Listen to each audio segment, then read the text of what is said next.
الحمد لله رب العالمين وبه نستعين والصلاة والسلام على نبينا محمد وعلى آله وصحبه ومن تبعهم بإحسان إلى يوم الدين أما بعد لا الہ الا اللہ کے شرطوں کا ہم ذکر کر رہے ہیں۔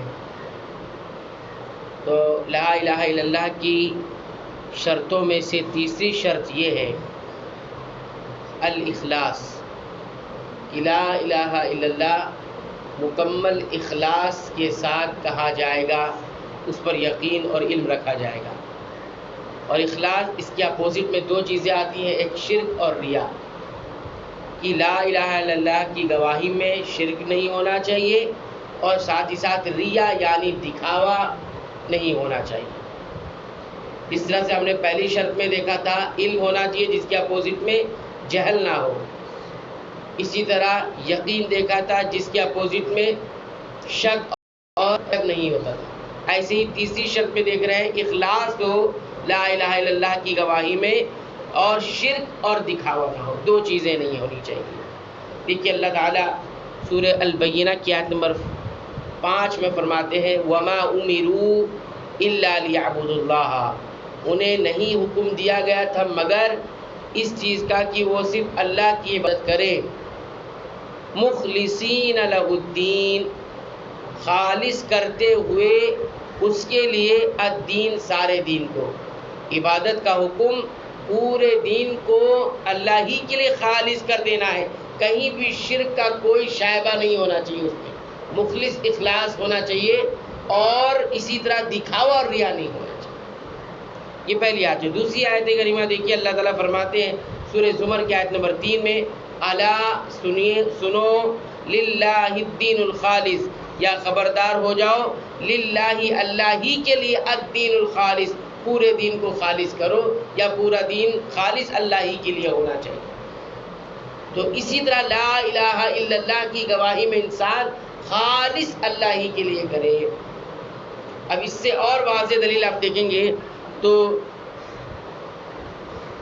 حدیث میں نبی کریم صلی اللہ علیہ وسلم فرماتے ہیں، یہ صحیح بخاری کی روایت ہے، راوی ابو ہریرہ رضی اللہ تعالیٰ عنہ ہے، فرماتے ہیں کہ اللہ کے رسول صلی اللہ علیہ وسلم نے فرمایا اسعد الناس بشفاعتی یوم القیامہ، قیامت کے دن میری شفاعت یا میری سفارش کا سب سے زیادہ حقدار، سب سے زیادہ سعادت مند کون ہوگا؟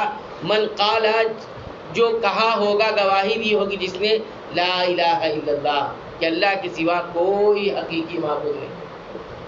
اتنا ہی نہیں کہ اللہ کے رسول صلی اللہ علیہ وسلم نے کہ لا الہ الا اللہ کی گواہی دے گا تو اسے میری شفاعت، میری سفارش حاصل ہو جائے گی یا میری شفاعت کا وہ سعادت مند ہو جائے گا، بلکہ آگے کہا خالصا من قلبہ، اپنے دل سے خالص ہوتے ہوئے اس نے گواہی دی ہوگی، یعنی شرک اور دکھاوے کا کوئی شائبہ اس کے اندر نہیں آنا چاہیے۔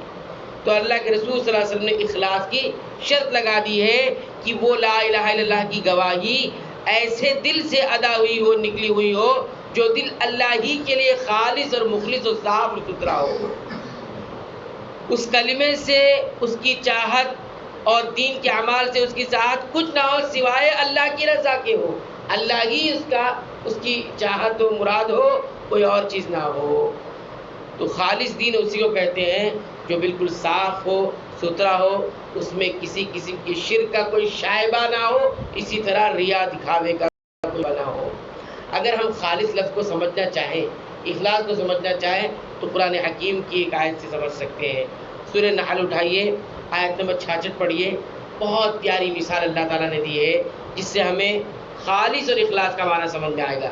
دیکھیے اللہ تعالیٰ فرماتے ہیں وَإِنَّ لَكُمْ فِي الْأَنْعَامِ، اور تمہارے لیے بلا شبہ چوپایوں کے اندر ایک عبرت ہے، ایک سبق ہے، لعبرہ، عبرت ہے۔ کیسے عبرت ہے؟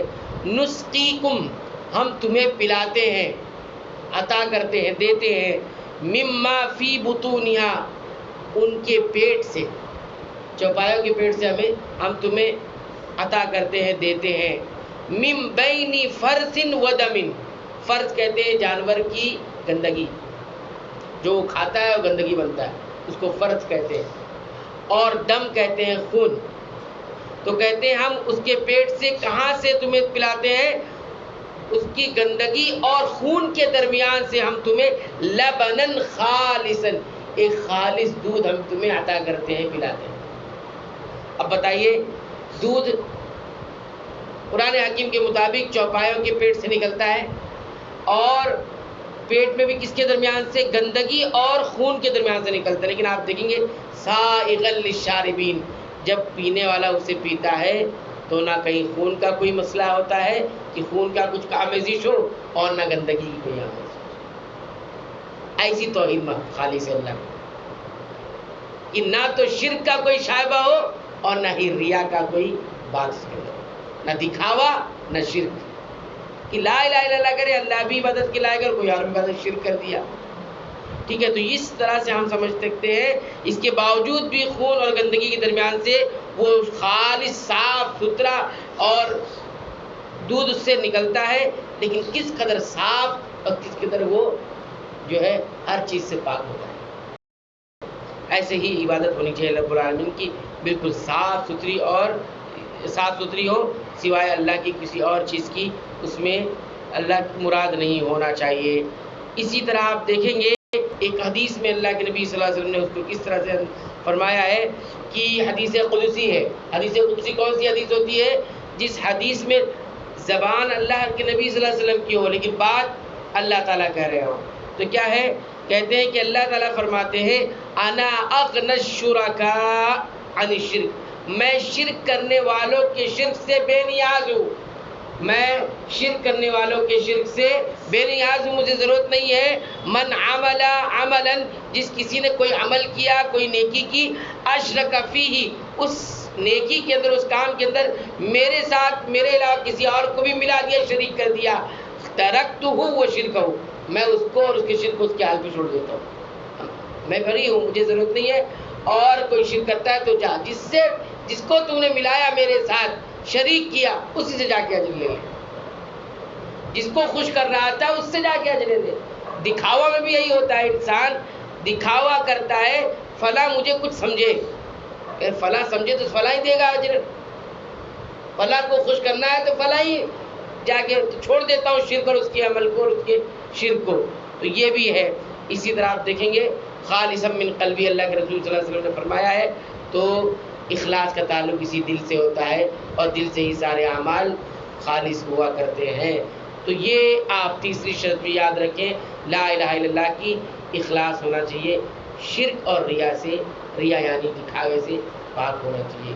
کوئی بھی عبادت کرے تو اس میں شرک سے اسے محفوظ رکھے، اور اسی طرح ریا یہ اس عمل کو ختم کر دے۔ آپ نے اگر نماز پڑھی، دکھاوے کے لیے پڑھی، ہم نے دکھاوے کے لیے، شہرت کے لیے، نمازی کہلوانے کے لیے، یا کسی اور کسی کے مفاد کے لیے، تو یاد رکھیے وہ عمل ختم ہو جائے، وہ پھر اللہ کو مطلوب نہیں ہے۔ تو یہ تیسری شرط، انشاءاللہ اگلے درس میں چوتھی شرط کا ذکر کریں گے۔ اللہ تعالیٰ سے دعا ہے رب العالمین تو ہمیں ان تمام شرائط کو پورا کرنے کی توفیق عنایت فرما، آمین۔